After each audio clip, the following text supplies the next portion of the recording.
الحمد للہ رب العالمین والصلاة والسلام علی رسولہ النبی الکریم وعلی آلہ واصحابہ اجمعین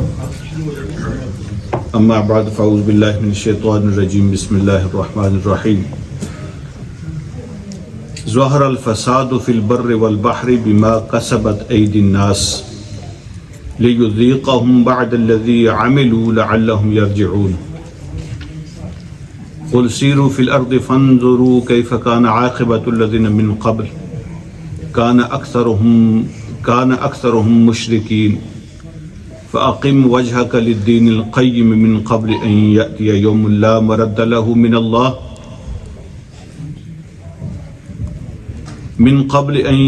یوم لا مرد له من اللہ یومئذ یصدعون صدق اللہ مولانا العظیم اللہم صلی علی سیدنا مولانا محمد مبارک وسلم علیہ صلاۃ سلاما کثیرا کثیرا۔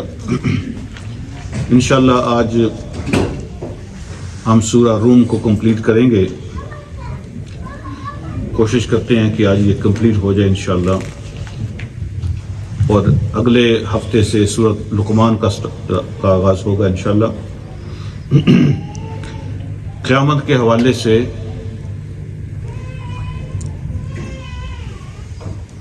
Day of judgement, day of آخرہ، اس کے حوالے سے یہ جو اینڈ آف دا سورہ ہے، اس میں دوبارہ ان چیزوں کو ریمائنڈ کروایا اللہ رب العالمین نے،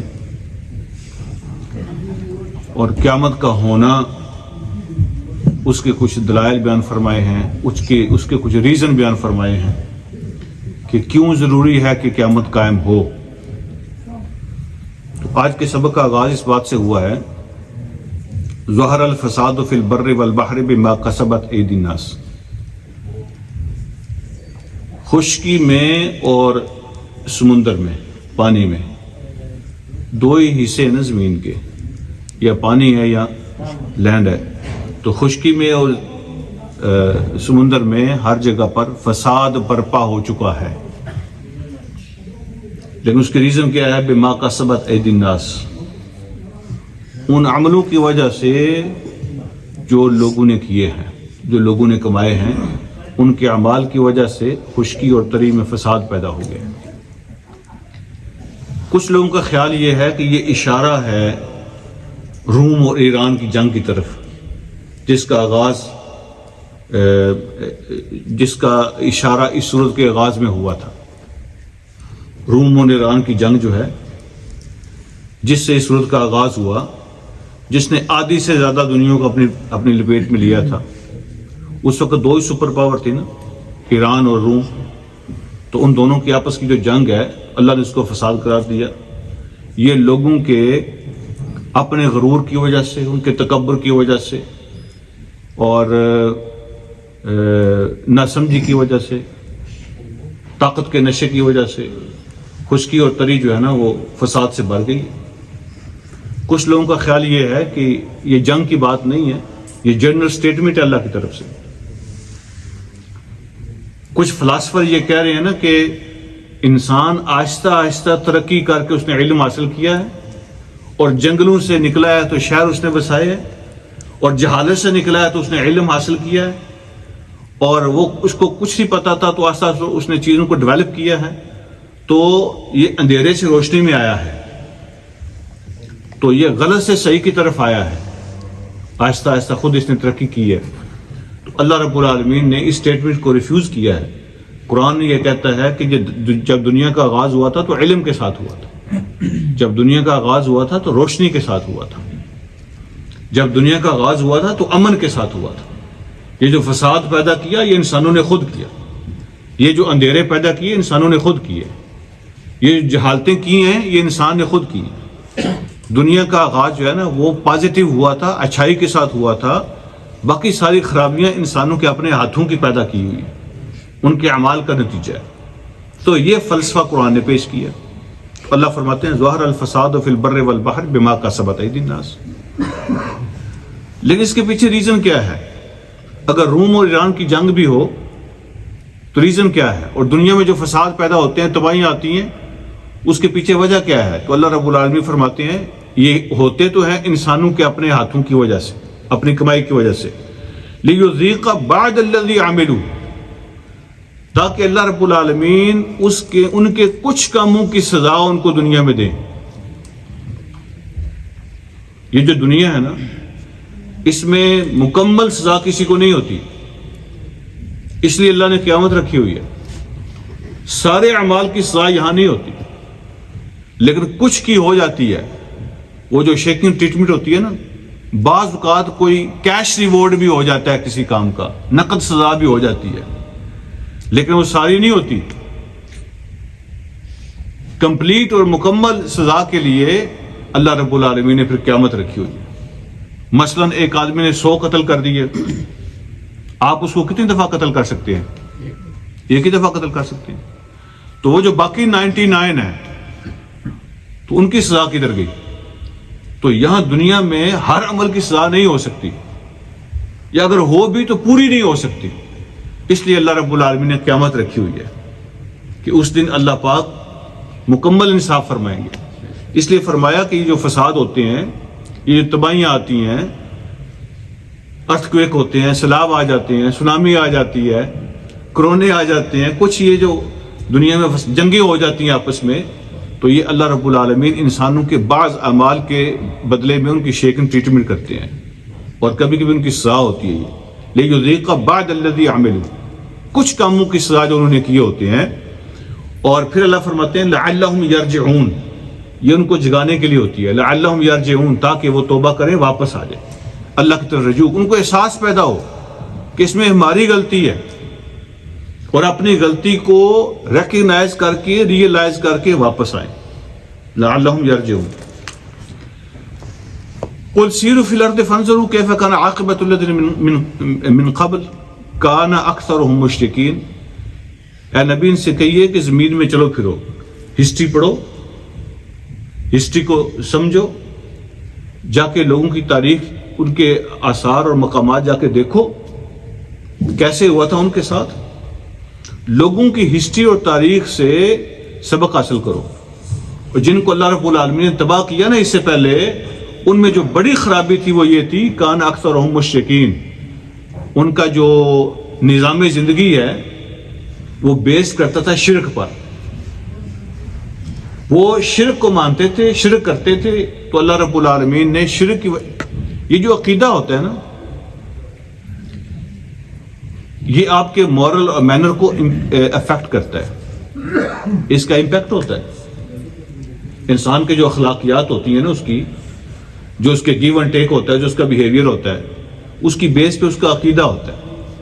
اگر کسی کا عقیدہ یہ ہے نا کہ مجھے کسی نے نہیں دیکھنا، مجھے کسی نے نہیں پکڑنا، میری کوئی اکاؤنٹیبلٹی نہیں ہے، مرنے کے بعد میں نے اٹھنا نہیں ہے، میرا کوئی ریکارڈ تیار نہیں ہو رہا، تو وہ ڈفرنٹ طریقے سے بیہیو کرتا ہے. لیکن جس بندے کو پتہ ہے کہ میرا ریکارڈ تیار ہو رہا ہے اور میں اپنے ایک ایک کلپ کا جواب دہ ہوں، ایک ایک سیکنڈ کا مجھ سے حساب ہونا ہے، اور میری فلم تیار ہو رہی ہے، میری اکاؤنٹیبلٹی ہوگی، مجھ سے پوچھا جائے گا، تو اس کا بیہیویئر ڈفرینٹ ہوتا ہے. تو یہ جو بندے کا عقیدہ ہوتا ہے نا، اس کے حساب سے اس کے اخلاقیات اور مینرز ہوتے ہیں. اللہ فرماتے ہیں جن کو تباہیاں جن کے اوپر آئیں اللہ کی طرف سے، کان اکثرهم مشرکین، اس کی وجہ یہ تھی کہ وہ شرک کے عقیدے کو مانتے تھے، اور شرک کے عقیدے نے ان کے اخلاقیات کو بگاڑ دیا تھا. دنیا کا سب سے بڑا مسئلہ یہ ہے، اللہ کی توحید ہے. جو توحید کو مانتا ہے تو اس کے باقی سارے مسائل سیدھے ہوتے ہیں، اور جو توحید کو نہیں مانتا اس کے باقی سارے مسائل ٹیڑھے ہو جاتے ہیں. اس لیے ہر نبی سب سے پہلے توحید کی بات کرتا ہے، اللہ کو ایک مانو. تو نبی علیہ الصلوۃ والسلام کو حکم دیا کہ آپ لوگوں کو چھوڑ دیں. فاقم وجہک للدین القیم من قبل ان یاتی یوم لا مرد له من اللہ. آپ اپنے آپ کو، اپنے چہرے کو وقف کر دیں. یہ جو سیدھا راستہ اللہ کا سیدھا دین ہے، اس کو قائم کرنے کے لیے آپ اپنے آپ کو پیش کر دیں. اللہ رب العالمین کے سیدھے دین کو قائم کرنے کے لیے آپ اپنے آپ کو وقف کر دیں بس. اس سے پہلے کہ وہ دین آ جائے جس کو کوئی نہیں روک سکتا، اللہ کے مقابلے میں کوئی اس کو روک نہیں سکتا، کسی کے اندر طاقت نہیں ہے. اور اس دن لوگوں کے گروپ بن جائیں گے، یوم یصدعون، لوگوں کو جو ہے نا ان کی ڈویژن ہو جائے گی، ان کے رینکس بن جائیں گے. ہر بندے کا گروپ الگ الگ ہوگا، ان کی کیٹیگریز ڈیفرنٹ ہوں گی. دنیا میں بندے مکس ہو جاتے ہیں، چھپے ہوتے ہیں. بہت سے لوگ منافق ہیں تو وہ مومنین کے اندر چھپ جاتے ہیں. بہت سے مومنین ایسے ہیں کہ وہ ان کا پتہ ہی نہیں چلتا لوگوں کو، ان کی قربانیاں سامنے نہیں آتی. جیسے کچھ اینٹیں ہوتی ہیں نا، وہ بنیاد میں لگتی ہیں، نیچے فاؤنڈیشن میں لگتی ہیں، وہ نظر نہیں آتی، لیکن پوری بلڈنگ ان پہ کھڑی ہوتی ہے. تو دنیا میں وہ نظر نہیں آتی، لیکن اصل قربانی، اصل کردار، رول ان کا ہوتا ہے. اللہ رب العالمین فرماتے ہیں کہ دنیا میں ایسا ہو سکتا ہے کہ کچھ دن چھپ جائیں، لیکن قیامت جب آئے گی تو ان کی ہر بندے کی الگ الگ کیٹیگری، وہ اپنی لائن میں کھڑا ہوگا، کوئی نہیں چھپ سکتا. وہ اندر سے کیسا تھا، باہر سے کیسا تھا، اس کے حساب سے اس کی کیٹیگری بنی ہوگی، اور وہ اپنی کیٹیگری کے اندر کھڑا ہوگا. لوگوں کی تقسیم ہوگی اور کوئی چھپ نہیں سکے گا اس کو.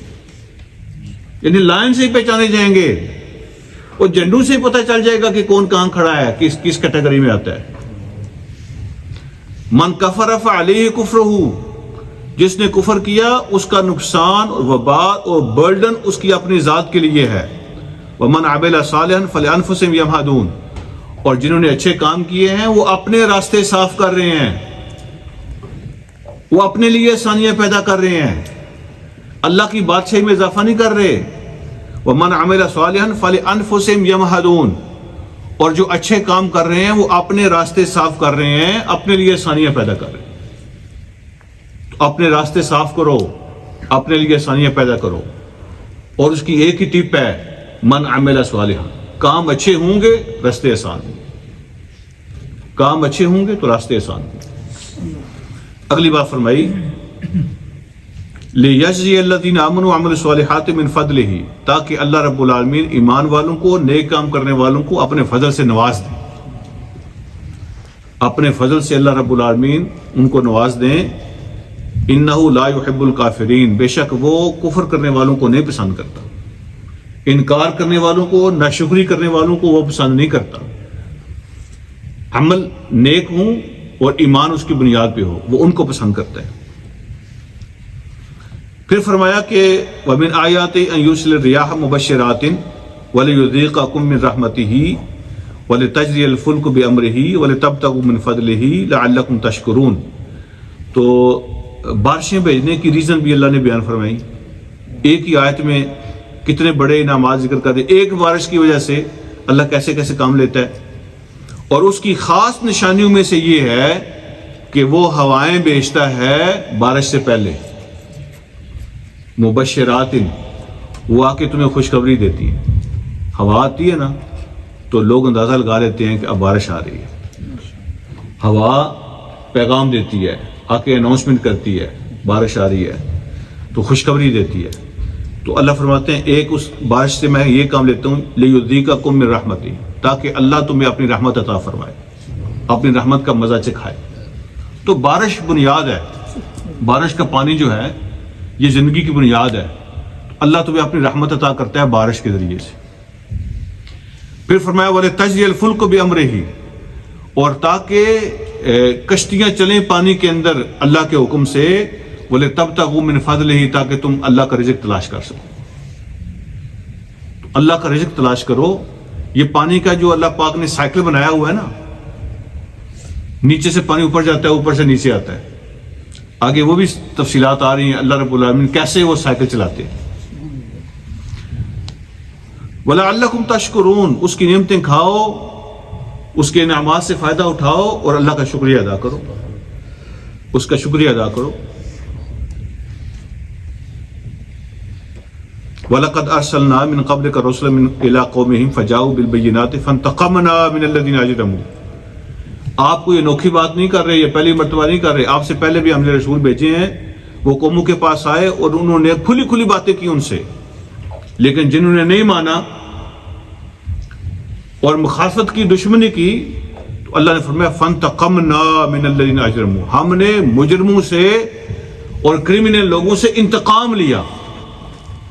اب جس سے اللہ انتقام لے گا وہ کیسے بچ سکتا ہے؟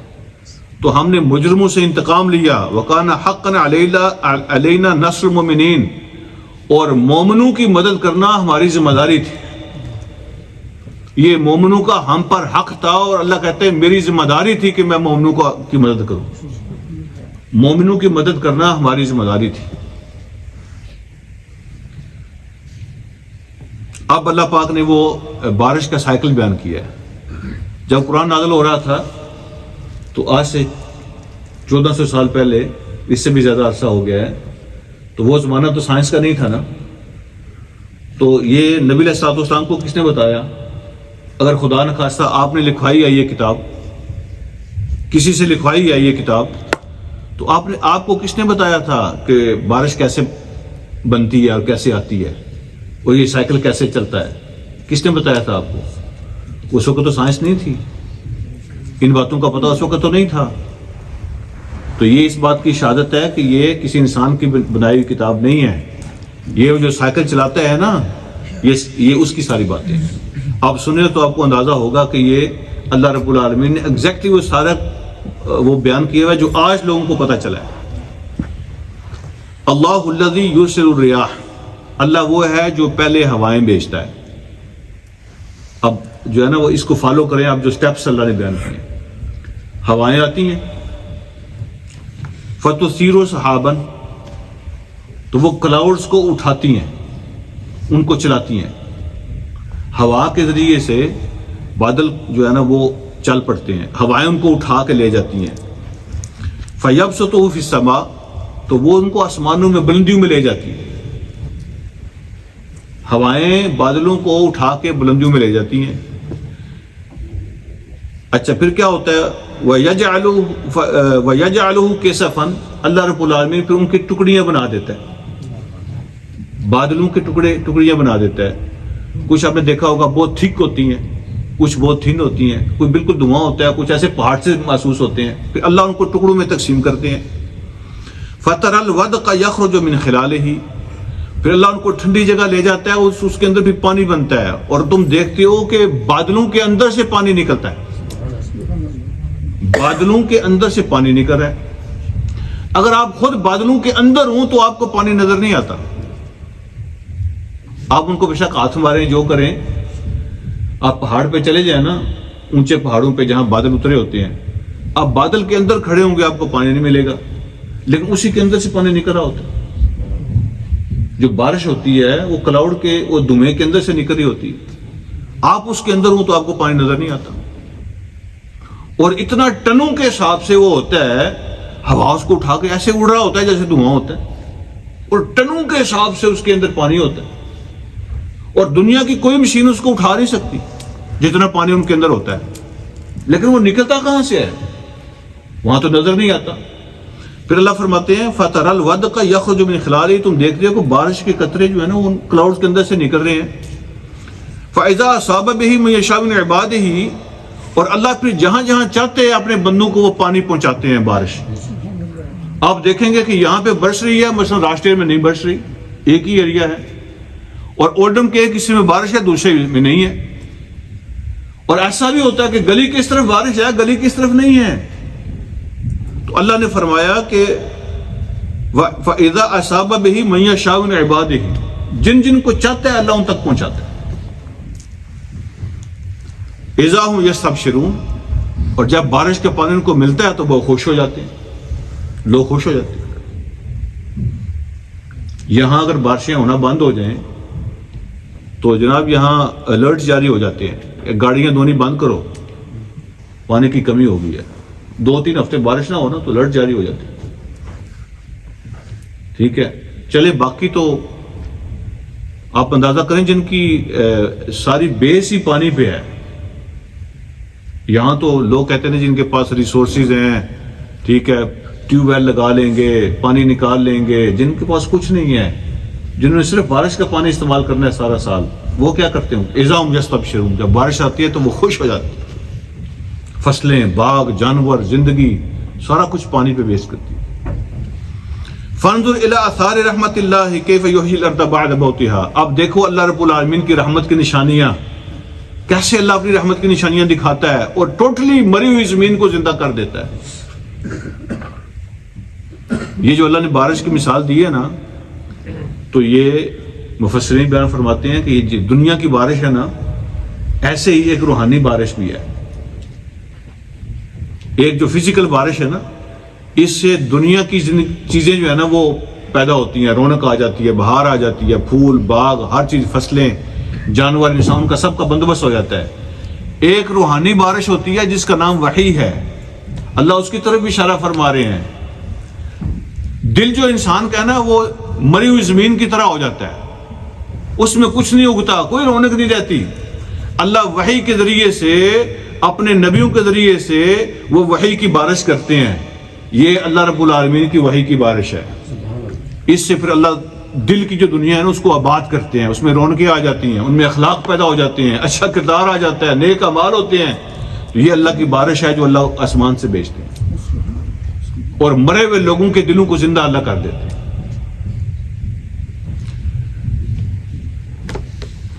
اب اللہ رب العالمین ارشاد فرماتے ہیں وَلَئِنْ أَرْسَلْنَا رِيحًا فَرَأَوْهُ مُصْفَرًّا لَظَلُّوا مِنْ بَعْدِهِ يَكْفُرُونَ. اور جب فصلیں تیار ہوتی ہیں تو اللہ ہوا بھیجتے ہیں، تو وہی فصل جس کو لوگ دیکھ کے خوش ہو رہے ہوں، تو بعض اوقات ایسی ہوائیں آتی ہیں کہ فصلیں جو ہے نا وہ برباد ہو جاتی ہیں، ختم، جل جاتی ہیں. سخت گرمی کے علاقوں میں آپ نے دیکھا ہوگا بعض اوقات ایسی گرم ہوائیں ہوتی ہیں کہ باغ فصلیں جل جاتی ہیں. تو وہ لوگ سارے جو ہیں پھر وہ اللہ کی ناشکری کرنے لگ جاتے ہیں، اللہ نے ہمارے ساتھ زیادتی کر دی. ہاں جی، یہ کیسا رب ہے جس نے تباہی پھیر دی ہے، یہ کیسا رب ہے جو غریبوں کی فصلیں اجاڑ دی ہیں. پھر وہ لوگ ناشکری کرنا کفر کرنا شروع کر دیتے ہیں. ایک اس کا معنی یہ بھی ہے کہ وہ جو گرین فصل ہوتی ہے پھر وہ یلو ہو جاتی ہے، پکنے، وہ جو اس کا رائپنگ پیریڈ ہے نا وہ سٹارٹ ہو جاتا ہے، پھر وہ پک جاتی ہے، یلو ہو جاتی ہے، اور پھر لوگ وہ فصلیں کاٹتے ہیں. ٹھیک ہے جی، وہ ان کا سورس آف انکم ہے، فصلیں حاصل کرتے ہیں، کراپس لیتے ہیں، غلے باغ تیار ہو جاتے ہیں، کماتے ہیں، اور ان کے پیٹ بھر جاتے ہیں، ان کے بینک بھر جاتے ہیں. پھر کیا کرتے ہیں لَظَلُّوا مِن بَعْدِ يَكْفُرُونَ. جس رب نے سب کچھ دیا نا اس کا کفر کرنے لگ جاتے ہیں. جس نے جیبیں بھری ہیں اسی کا انکار شروع ہو جاتا ہے، شکر گزاری نہیں کرتے. فَإِنَّكَ لَا تُسْمِعُ الْمَوْتَى وَلَا تُسْمِعُ الصُّمَّ الدُّعَاءَ إِذَا وَلَّوْا مُدْبِرِينَ. اے نبی، آپ کا کام پہنچانا ہے. اس سے فائدہ کون اٹھاتا ہے؟ بے شک آپ مردوں کو نہیں سنوا سکتے. اے نبی، آپ مردوں کو نہیں سنوا سکتے، اور نہ ہی آپ جو بہرے ہیں ان کو آواز سنا سکتے ہیں جب وہ منہ پھیر کے جا رہے ہوں. ایک بندہ بہرا ہو نا لیکن آپ کی طرف دیکھ رہا ہے تو ہو سکتا ہے آپ اشارے سے بات سمجھا لیں، لیکن اگر وہ منہ دوسری طرف پھیر کے جا رہا ہو تو آپ اشارہ بھی نہیں کر سکتے. تو ایسے لوگ جو اندھے ہیں، جو مر گئے ہیں، اور جو بہرے منہ پھیر کے جا رہے ہیں، آپ ان کو کیسے سنائیں گے؟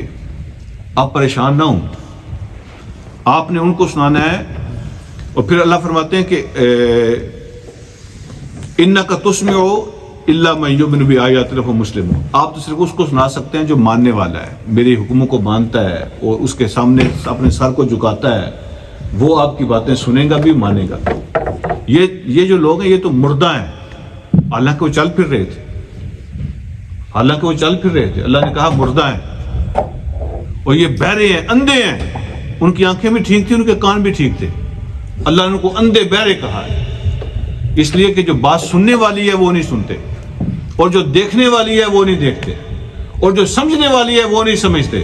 لہذا ایسا آدمی جس کے کان صحیح ہیں، آنکھیں صحیح ہیں، دل صحیح ہے، لیکن جو سمجھنے والی ہے نہیں سمجھتا، وہ مرا ہوا ہے، وہ چلتی پھرتی لاشیں ہیں، وہ اندھے اور بہرے اور گونگے ہیں. آپ صرف ان کو سنا سکتے ہیں جو میری آیات کو ماننے والے ہیں اور سر جھکانے والے ہیں، وہ سنیں گے. اگر یہ نہیں مانتے تو آپ پریشان نہ ہو. اب اللہ نے زندگی کے 3 سٹیپس بیان کیے، زندگی کے 3 سٹیپ. ہر قوم کے بھی 3 سٹیپ ہوتے ہیں، ہر بندے کے بھی 3 سٹیپ ہوتے ہیں، وہ بیان کیے ہیں. اللہ الذی خلقکم من ضعف. اللہ وہ ہے جس نے تمہیں پیدا کیا، تم بہت کمزور تھے، کمزوری سے تمہیں، کمزوری کے ساتھ تمہارا سٹارٹ کیا. اب انسان کا جو آغاز ہے، اس کا جو سٹارٹ ہے، اس کی کوئی حیثیت نہیں ہے. لم یکن شیئا مذکورا، کہیں اس کا ذکر ہی نہیں ہے. کوئی بچہ جو ہے نا وہ اپنے باپ سے پوچھ سکتا ہے کہ میں کہاں تھا، اس کا باپ اس کو بتا سکتا ہے کہ تم کہاں تھے. لم یکن شیئا مذکورا ہے ہی نہیں تھا کہیں، یعنی اس کا کہیں کوئی لکھت پڑھت تھی اس کی. جب کسی کی شادی ہوتی ہے تو اس کو پتہ ہوتا ہے کہ میرے گھر میں کتنے بچے پیدا ہونے ہیں، اور کہاں کہیں ہوتا ہے کوئی نشان اس کا. اللہ رب العالمین نے تمہارا آغاز کیا، تم بہت کمزور تھے، اور انسان کا بچہ جو ساری مخلوق سے کمزور ہوتا ہے، کچھ نہیں پتہ ہوتا اس کو، تو تمہارا آغاز جو ہے نا وہ کمزوری سے کیا. اس کے بعد کیا ہوا؟ ثم جعل من بعد ضعف قوة، بچپن جو ہے نا تو کچھ تقریباً 13-14 سال کی عمر تک یہ کمزوری رہتی ہے. اس کے بعد اللہ فرماتے ہیں پھر اس نے کمزوری کے بعد تمہیں قوت عطا کی. اب جوانی اس کی شروع ہوتی ہے نا 14 سال کے بعد، تو یہ قوت کا زمانہ شروع ہو جاتا ہے. پھر کیا ہوتا ہے؟ ثم جعل من بعد قوة ضعفا وشیبا، اور پھر اس قوت کے بعد دوبارہ کمزوری آ جاتی ہے، بال سفید ہو جاتے ہیں، بڑھاپا اس کو کہتے ہیں. شیبہ کا معنی ہوتا ہے بالوں کی سفیدی. جب بال سفید ہو جاتے ہیں پھر کمزوری سٹارٹ ہو جاتی ہے. تو یہ 3 سٹیپ ہے: کمزوری، پھر قوت جمپ ہو جاتا ہے، پھر کمزوری ڈکلائن اگین، اور بال سفید ہو جاتے ہیں. تو یہ سٹیپ بندے کی زندگی میں بھی یہی ہوتے ہیں اور قوموں کی زندگی میں بھی یہی ہوتے ہیں. قومیں بھی ایسے بنتی ہیں، پہلے کمزور ہوتی ہیں، آہستہ آہستہ پھر وہ جمپ کرتی ہیں، اور پھر جب ان کے اخلاق تباہ ہو جاتے ہیں، کردار تباہ ہو جاتے ہیں، جس سے قومیں ترقی کرتی ہیں نا، وہ یہ ان کی ٹیکنالوجی نہیں ہوتی. قوموں کی ترقی ہوتی ہے ان کے کردار سے، ان کے اخلاق سے، ان کے بیہیویئر سے، ان کے ایٹیٹیوڈ سے. جب وہ ختم ہو جاتا ہے تو قوموں کا ڈکلائن سٹارٹ ہو جاتا ہے، پھر ان کا بڑھاپا ختم ہو جاتا ہے، قومیں کمزور ہو جاتی ہیں. جیسے ایک انسان جو پہلے کمزور ہوتا ہے پھر اس میں طاقت آ جاتی ہے. یہ طاقت کے سال پتہ ہے کتنے ہوتے ہیں؟ 14 سے 60 تک. 14 سے 60 میکسیمم. نبی علیہ الصلوۃ والسلام کی ایک صحیح حدیث ہے. یہ کتنے سال بنتے ہیں؟ 46 45 46. یہ ہے بس آپ کے پاس ٹائم. جو اصل ٹائم ہے نا یہ 45 ایئرز ہے. حضور علیہ الصلوۃ والسلام کی صحیح حدیث ہے، بخاری مسلم دونوں میں موجود ہے. آپ نے ارشاد فرمایا جس آدمی کو اللہ نے مہلت دی یہاں تک وہ 60 کو پہنچ گیا، اس کا کوئی عذر اللہ قبول نہیں کریں گے. 60 کا ہو کر بھی اس کے اندر تبدیلی نہیں آئی، اس نے آنکھیں نہیں کھولی، اس نے ہوش نہیں کی، اپنے آپ کو چینج نہیں کیا، تو یہ مہلت انف ہے اس کو جو مل گئی 60 سال. اس کے بعد اس کا کوئی عذر قبول نہیں ہوگا. 60 سال کا بندہ ہو کر بھی اگر وہ ٹھیک نہیں ہوا اس کا کوئی عذر قبول نہیں ہوگا. یہ میکسیمم اس کی جو ہے نا وہ مہلت ہے. 14 سال تک تو ویسے ہی معصوم ہوتا ہے نا، وہ انوسینٹ ہوتا ہے، اور پھر 60 کے بعد اس کی ڈکلائن شروع ہو جاتا ہے. اب درمیان میں جو کمائی کا عمر ہے نا اس کی، وہ تو 60 کے بعد تو پینشن سٹارٹ ہو جاتی ہے نا، اس کی جو کمائی کی عمر ہے وہ درمیان میں یہ 45 ایئرز ہے. اور ہمارے لیے سب سے کروشل جو ٹائم ہوتا ہے نا یہ درمیان والے 45 ایئرز ہوتے ہیں. اس میں بندہ مستیاں کرتا ہے زیادہ، اور جب بوڑھا ہو جاتا ہے نا پھر تو شیر بھی رحم دل بن جاتا ہے نا. جب منہ بھی کام نہیں کر رہا ہوتا اور ہاتھ بھی کام نہیں کر رہے ہوتے تو اس کو بھی جانوروں پہ ترس آنا شروع ہو جاتا ہے. تو وہ کیا ترس ہوتا ہے؟ ترس تو وہ ہوتا ہے جو درمیان میں جو 45 ایئرز ہوتے ہیں اس میں اگر بندہ رحم کرے. یہ اصل کروشل ٹائم. تو قوت کے بعد پھر کمزوری آ جاتی ہے. پھر بابا جی بولتے ہیں تو باتوں کی سمجھ نہیں آتی، آواز ادھر سے بھی نکل جاتی ہے ادھر سے بھی نکل جاتی ہے. ٹھیک ہے، پھر لفظ کوئی اور بولنا چاہتا ہوتا ہے تو نکلتا کچھ اور ہے. دانت بھی نہیں نہ ہوتے پھر آواز نکل جاتی ہے. پھر زبان جو ہے نا وہ بھی ایسے تھتھا سا ہو جاتا ہے بابا کی. ٹھیک ہے، تو بس پھر کوئی مزہ نہیں ہوتا اس کو. جس کو 60 کی عمر مل گئی اس کا کوئی عذر قبول نہیں ہوگا. اس کے بعد اللہ فرماتے ہیں وَيَوْمَ تَقُومُ السَّاعَةُ يُقْسَمُ الْمُجْرِمُونَ، جس دن قیامت قائم ہوگی نا تو مجرم قسمیں کھائیں گے اس دن، اور کیا کہیں گے؟ مَا لَبِثُوا غَيْرَ سَاعَةٍ، وہ کہیں گے ہمیں ٹائم نہیں ملا، اصل ٹائم نہیں ملا. ما لبثوا غیر ساعہ، وہ کہیں گے کہ یہ تو چند گھنٹے تھے ہمارے پاس، تو پتہ ہی نہیں چلا. 60 کا 70 کا 80 کا ہو کے مرے گا نا جو مجرم لوگ ہیں.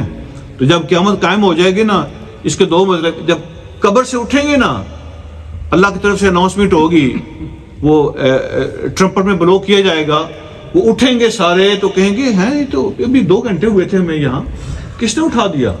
یعنی پتہ نہیں چلا. 20,000 سال بھی پڑے ہوں گے نا تو کہیں گے یہ تو چند گھنٹوں کس نے اٹھا دیا ہمیں. ایسی زندگی کے بارے میں کہیں گے.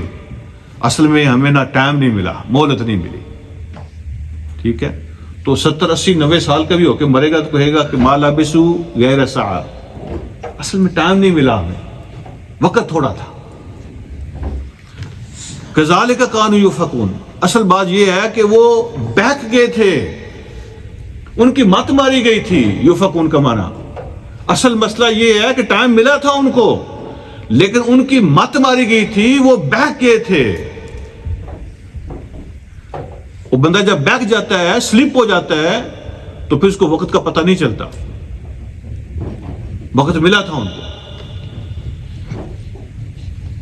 وقال الذين اوتوا العلم والایمان، اور وہ لوگ جن کے پاس علم اور ایمان دونوں چیزیں تھیں. اگر آپ کے پاس ایمان ہو نا، آپ کو پتہ نہ ہو، تو جاہل آدمی جو ہوتا ہے نا، اس کے پاس ایمان ہو تو ایمان کا فائدہ نہیں اٹھا سکتا.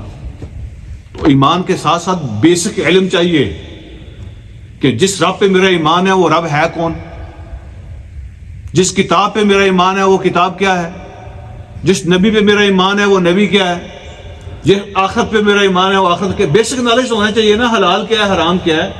اگر علم نہ ہو تو ایمان سے فائدہ نہیں بندہ اٹھا سکتا، اور اگر علم ہو ایمان نہ ہو اس کا فائدہ نہیں ہوتا. اللہ رب العالمین فرماتے ہیں وہ جو مجرم ہے وہ تو کہیں گے ٹائم نہیں ملا، لیکن وہ جو علم اور ایمان والے ہیں وہ کہیں گے لقد لبثتم فی کتاب اللہ الی یوم البعث، اللہ نے تمہیں اس دن تک مہلت دی تھی. یہ جو قیامت کا دن، اٹھنے کا دن ہے، اس دن تک تمہیں مہلت ملی تھی، تم اپنی مہلت گزار کے آئے ہو. فہذا یوم البعث، یہ ہے وہ دن جس کا اللہ نے وعدہ کیا کہ تمہیں ہم اٹھائیں گے. ولکنکم کنتم لا تعلمون، لیکن تم سمجھتے نہیں تھے.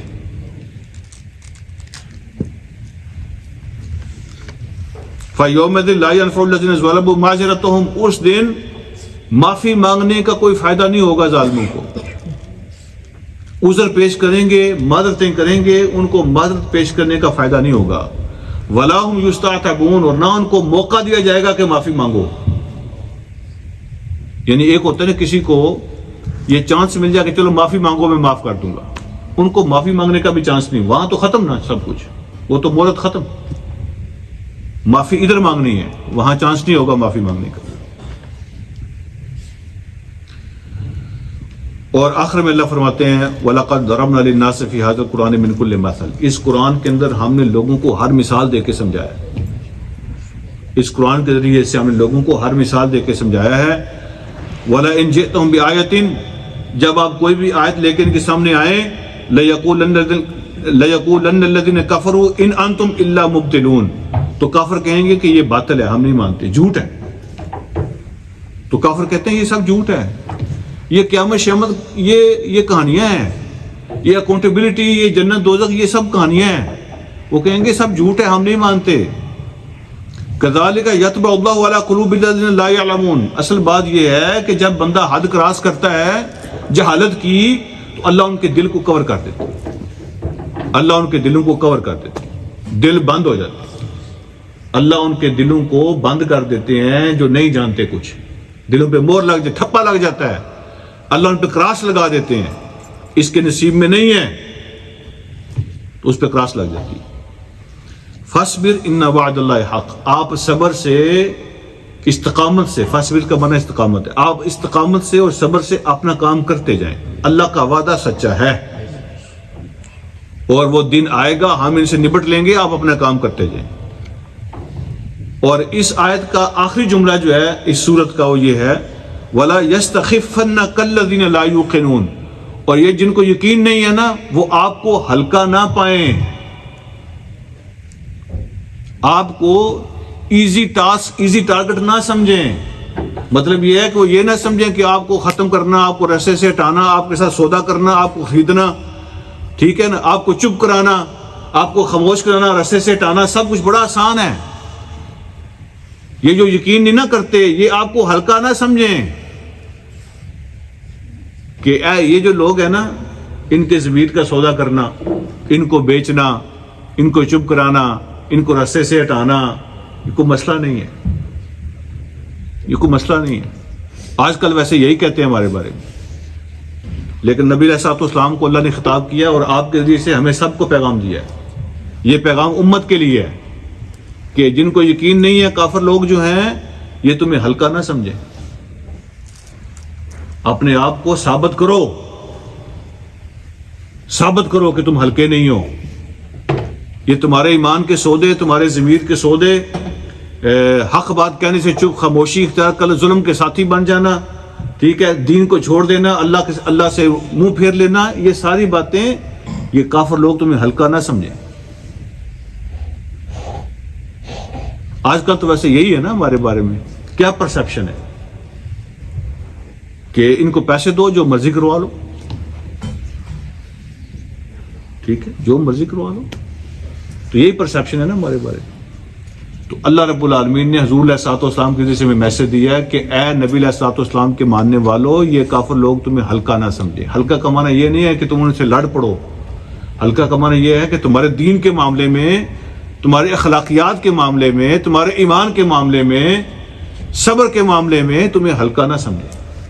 یہ تم وہ لوگ نہیں ہو کہ جب چاہا, یعنی موم کی ناک نہیں ہے کہ جدھر چاہو ادھر مولڈ فولڈ کر لیا.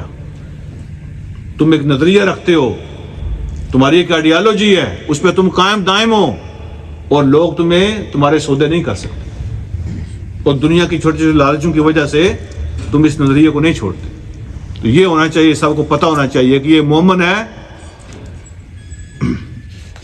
یہ مولانا حمد الدین نے مشورہ دیا تھا, لوگوں نے سوال کیا تھا ان کو کہ ہم یہاں یورپ میں رہتے ہیں تو بعض اوقات جاب کی وجہ سے مسائل پیدا ہو جاتے ہیں, نمازیں نہیں پڑھ سکتے, اور بعض اوقات موقع نہیں ملتا, بریک نہیں ہوتی, یہ نہیں ہوتا, وہ نہیں ہوتا. تو آپ نے فرمایا تھا کہ اگر تم ایک چیز پہ کمپرومائز کرو گے نا تو پھر کبھی بریک نہیں لگے گی, پھر تمہیں ہر چیز پہ کمپرومائز کرنا پڑے گا. وہ ہر دفعہ تمہیں ڈیمانڈ کریں گے کہ یہ بھی چھوڑو, یہ بھی چھوڑو, یہ بھی چھوڑو. اور جب تم ثابت قدمی دکھاؤ گے نا تو ایک وقت آئے گا کہ یہ لوگ تمہیں رستہ دیں گے. ان کو پتہ ہوگا, یقین ہوگا کہ یہ آدمی جاب تو چھوڑ سکتا ہے, پرنسپل پہ کمپرومائز نہیں کرتا, لہذا وہ خود تمہیں موقع دیں گے. اور ایسا ہوا, لیکن ہم نے پھر اس کو مس یوز کیا. انہوں نے خود ہمیں جمعے کی چھٹی دی, وہ خود ہمارے لیے نمازوں کے ٹائم دیے, خود ہر جگہ پہ نمازوں کی جگہ دی, لیکن لوگ جمعہ پڑھنے جاتے نہیں تھے. چھٹی لے لیتے تھے جمعے کی, لیکن جمعہ پڑھنے جاتے نہیں تھے. فیکٹری بند ہو جاتی تھی لیکن وہ جمعہ پڑھنے نہیں جاتے تھے. بعد میں ان کو پتہ چلا کہ یہ تو ہمیں فراڈ لگا رہے ہیں ہمارے ساتھ, تو پھر مسئلے گڑبڑ ہو. تو جب ایک چیز پہ آپ کو پتہ, سوسائٹی کو پتہ چلے گا نا کہ یہ آدمی ایمان پہ, نماز پہ یا پرنسپل پہ کمپرومائز نہیں کرتا, جاب چھوڑ سکتا ہے, تو یہ معاشرہ خود تمہیں رستہ دے گا. لیکن اگر تم کمپرومائز کرنے لگ جاؤ گے تو پھر کوئی بریک نہیں لگے گی. پھر تم سے ڈیمانڈ کریں گے کہ روزہ چھوڑ دو, میری فرم جو ہے نا اس کو نقصان ہوتا ہے, تمہیں چھوڑنا پڑے گا. پھر نماز چھوڑ دو, پھر حلال حرام کی باتیں چھوڑ دو, پھر تمہیں چھوڑنی پڑیں گی. اللہ مجھے اور آپ کو سمجھنے کی عمل کی توفیق عطا فرمائے. وآخر دعوانا الحمدللہ رب العالمین.